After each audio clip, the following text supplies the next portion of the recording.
Oi galera, oi pessoal, estamos aqui com uma coleção de livros, são 4 livros, 4 lançamentos, a qual a Mulher e a Igreja, Mulheres e a Igreja, Discípulo e os seus desafios, o Evangelho na cidade e um lançamento mais novo que nós temos aqui é A Igreja está envelhecendo. Tudo isso obra do Sandro Ricardo, que está aqui, né? E vai estar falando um pouquinho sobre esse livro hoje. E aí pessoal, tudo bem? Estou aqui com o meu pastor Sidney, amigão de muito tempo. Vim falar sobre o lançamento do meu livro pela editora Koinonia e quero explanar um pouquinho sobre o conteúdo do livro. Ok, é um prazer estar com você aqui então, Ricardo. A gente está falando de mais um lançamento seu, importante aí, né? E como é que nasceu, então, esse livro, né? Esse título, como nasceu?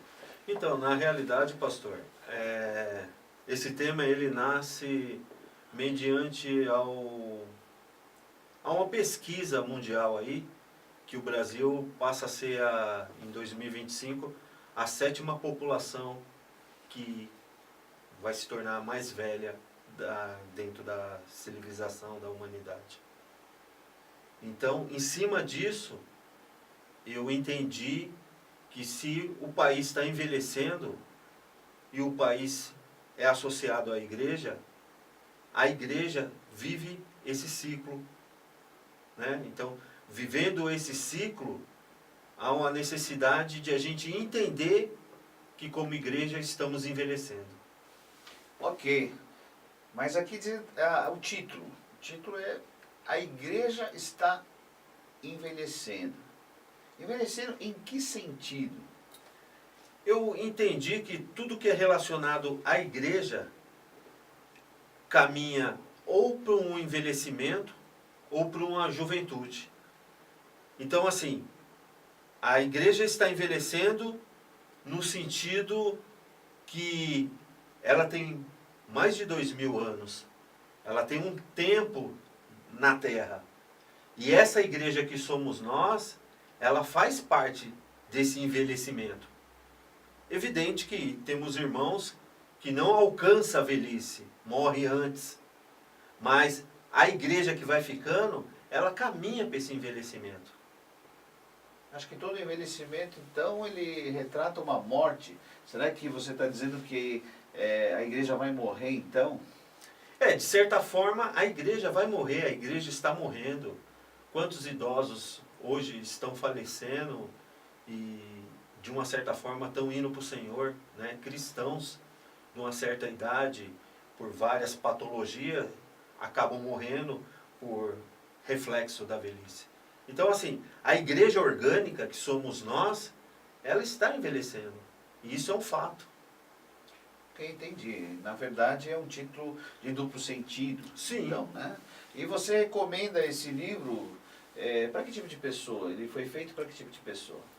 Então, na realidade, a construção desse livro, ele nada mais é para alcançar toda a igreja. Seja pastores, líderes, a mocidade. Você já pensou, a gente vai chegar num ciclo que não vai ter mais mocidade na igreja?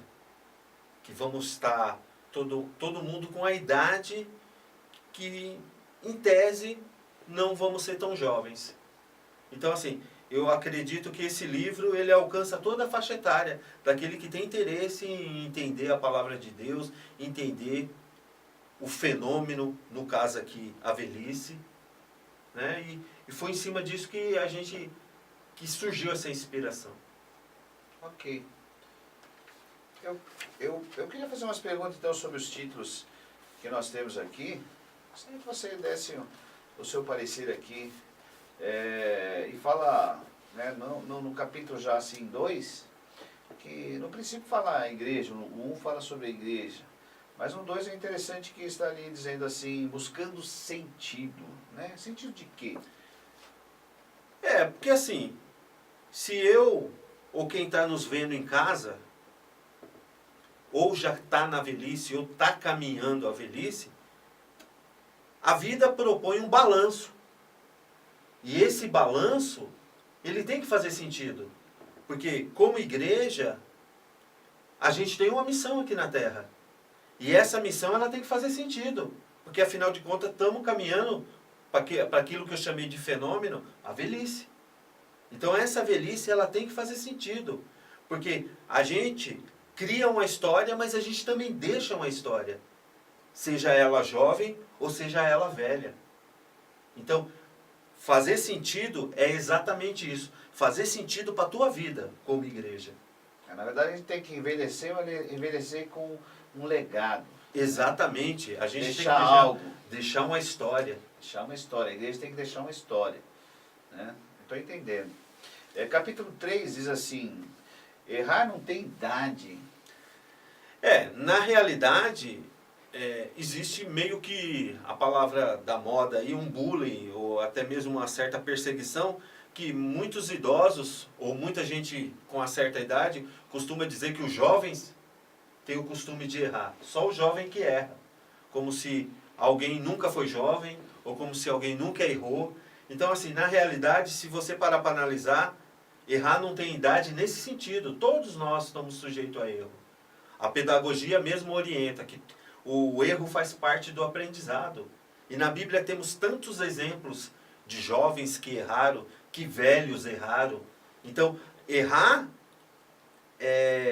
está impregnado na nossa educação como igreja. Então, estamos envelhecendo e errar não tem idade nesse ciclo. É uma engrenagem que nos envolve como cidadão.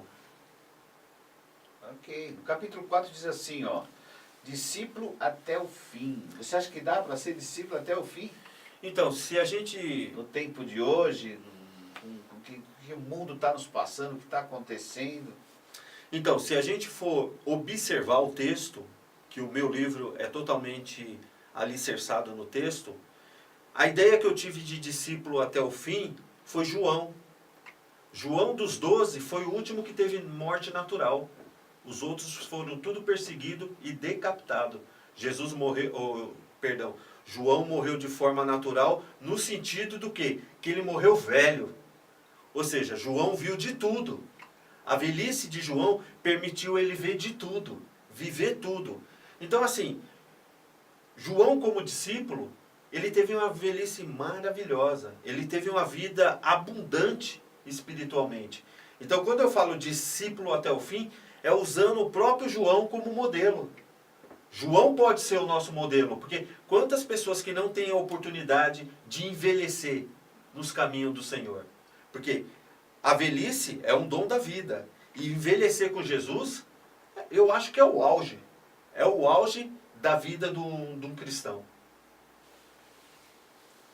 Bom, aqui fala também no capítulo 6, fala sobre a família. Em família, envelhecer em família, será que seria isso? Então, a gente tem um costume muito, muito complexo, vou dizer assim.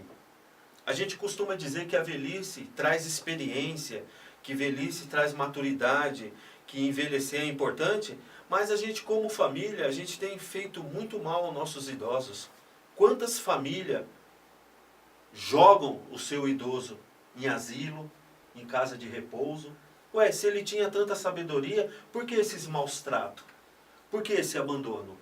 Então, envelhecer em família, você vai ver, principalmente no Antigo Testamento, que Moisés teve uma velhice abundante diante da sua família.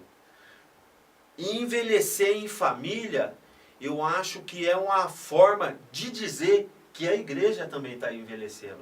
Porque você liga uma coisa à outra. Porque estar velho e viver um abandono é muito ruim. É muito ruim. O idoso parece que ele perde algumas características de linguagem. Lembrando lá a Torre de Babel, que no hebraico significa confusão. Me parece que o velho, na nossa sociedade, ele não fala tanto a nossa língua. Ele acaba ficando meio de lado. E isso, como igreja, a gente tem que eliminar. Não é a gente só se compadecer com o outro. É com nossos velhos, o que vive dentro do nosso lar. É aquele velho que está próximo a gente. Quantos pastores, por ter atingido uma certa idade, não têm tanto valor quando tinha na juventude? Então, esse papo de envelhecer em família, ele é bem mais abrangente. Ele é bem mais extenso. Não se trata de uma família específica, mas de uma família como igreja. Entendi. Mas aí você está querendo dizer o quê? Você está querendo dizer que uma igreja envelhecer é bom ou é ruim? Uma igreja que envelhece, ela é bom ou ruim? Que sentido? Você fala de um bom sentido porque, na minha concepção, eu acredito que morrer jovem não é bom. Mas você atingir a maturidade, atingir a velhice, então isso é bom. E para a igreja isso é bom? O envelhecimento da igreja é bom ou não é bom? Então, na realidade, o senhor trouxe uma coisa que eu não tinha pensado no livro, mas que também se encaixa no livro. Se você parar para analisar, as pessoas que morrem muito jovem é um desperdício. Ela perdeu a sua vida tão jovem. Mas da mesma sorte, aquela pessoa que morreu bem velhinha, é o que eu fiz no meu livro, nesse livro, que é o seguinte: tratar a velhice não como um lamento, como alguém que está sofrendo. Embora estamos diante de uma sociedade discriminatória. Mas a velhice aqui não é para ser um lamento, é para ser uma dádiva. Porque quantos jovens não conseguiram alcançar a velhice? Quantas pessoas que morreram de forma precocemente? Então, assim, na realidade, a gente precisa observar e trazer para a nossa velhice e para aquelas pessoas que a gente ama e daquelas pessoas que a gente pode chamar de próximo, que a velhice tem que ter qualidade. Ela não pode ser uma coisa obsoleta, não. Ela tem que ter qualidade. Ela tem que ter respeito. Hoje muitos jovens não respeitam os idosos como no passado. Um passado não muito distante nosso, pastor. Nós tínhamos um respeito muito grande por nossos pais, pelos nossos avós, que a pós-modernidade, esse mundo moderno, fez que a gente perdesse um pouco esse respeito. E às vezes, se você parar para analisar, se perde esse respeito não por simples deboche com a vida. Se perde esse respeito por falta mesmo de olhar lá para trás dos nossos antepassados, daqueles que nos ensinaram com tanto amor e carinho. É isso que eu tento trazer à tona nesse livro. Ok. A gente só vai entender mesmo o que está no livro aqui para você comprando e lendo o livro. É claro, a gente está passando alguma coisa aqui para você se interessar. Porque eu já mesmo me questionei aqui e logo veio aqui depois da família, né, no capítulo 7, obediência. Obediência. E o que simboliza obediência, assim, no termo de a igreja está envelhecendo? E mesmo porque eu ainda bato na mesma tecla, nem que sentido, você vai ter que comprar o livro para saber que sentido. Se ele está falando do envelhecer como um carro envelhece, um carro apodrece, uma igreja podre, ele está falando de uma igreja podre, uma igreja que está enferrujando, uma igreja que está se deteriorando. O sentido seria esse, ou o sentido seria uma igreja que está envelhecendo, mas num bom sentido, que tem maturidade, uma velhice que consagrada, porque conseguiu chegar até esse envelhecimento, né? Não morreu antes, porque a sinal de velhice também é porque você alcançou. Então a pergunta é essa, fica aí no ar, né, essa pergunta, você talvez não precisa ficar respondendo, não precisa responder, porque fala sobre obediência, olha só. E depois fala no capítulo 8 sobre corrigindo os erros com amor, né? Eu acho que aí já dá uma ênfase do que você está falando, né? De uma saída, mesmo qual seja a fórmula, você está dando uma saída, eu tenho certeza que existe uma saída para nós, para seguir uma direção correta. Mas aí, só você lendo o livro, né? Você tem que ler o livro. Ok, Sandro? Dá o seu parecer aí, fala sobre o livro então, faz suas finalização aí. E a gente pode estar encerrando, né, esse vídeo e você pode estar participando aí com a gente numa próxima chamada do canal. Legal, pastor. O pastor, finalizando essa obra que não foi fácil concluir, mas eu finalizo dizendo que, corrigindo com amor, se a gente parar para analisar, a gente tem judiado muito dos nossos idosos. E o fato de judiar, eu não penso só como uma agressão física, ela pode ser uma agressão verbal também. Então, na realidade, a gente como igreja, a gente tem que envelhecer E esse ciclo tem que ser corrigido com amor. Sabemos que é um desafio, mas tem que ser uma constante insistência. Então, assim, a gente tem que estar numa engrenagem de forma insistente para que a gente consiga, de alguma forma, estar nos corrigindo dentro de uma velhice, mas com amor. Então, eu torno a repetir o livro da editora Koinonia. Os interessados podem estar procurando. E até o próximo programa que a gente vai estar se encontrando aqui. É isso aí, valeu. Até a próxima.